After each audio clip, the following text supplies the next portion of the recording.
இன்னைக்கு Friday morning எப்பயும் போல் ஃப்ரெஷ்ஷாக டீயோட ஸ்டார்ட் பண்ணியாச்சு. எனக்கு ரொம்ப பிடிச்ச கப்பில் எந்திரிச்சதே லேட்டுன்றனால டீ குடித்த உடனே டக்குன்னு செய்கிற பிரேக்ஃபாஸ்ட் இட்லி அண்ட் பாசிப்பருப்பு தால் தான் பண்ணியிருந்தேன். பாசிப்பருப்பு தால் வந்து ஆந்திரா ஸ்டைல் பண்ணியிருந்தேன். எனக்கு இதுக்கு முன்னாடி என் வீட்டு பக்கத்தில் என்னோட ஆந்திரா ஃப்ரெண்டு ஒருத்தவங்க இருந்தாங்க. டிஃப்ரெண்ட் டிஷ்ஷஸ் சொல்லி தந்தால் அதை நம்ம ட்ரை பண்ணணும்னு நினைப்போம் இல்லையா, அதே மாதிரி தான் அவங்க பிரேக்ஃபாஸ்ட் எல்லாம் சாப்பிட்டு முடிச்சுட்டு பொள்ளாச்சியில் ஓப்பன் பண்ணியிருக்க மேக்ஸ் ஷாப்புக்கு தான் போயிருந்தோம்.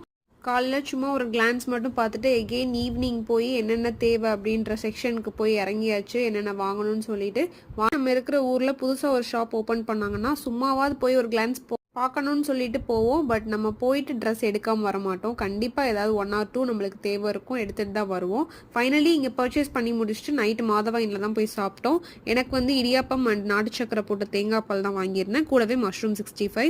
ட்ரெஸ் பர்ச்சேஸ் பண்ணுற டேனாலே நம்மளுக்கு தனி ஹாப்பி தான். பிடிச்ச ட்ரெஸ் அண்ட் பிடிச்ச ஃபுட்டோட டே கம்ப்ளீட் பண்ணியாச்சு.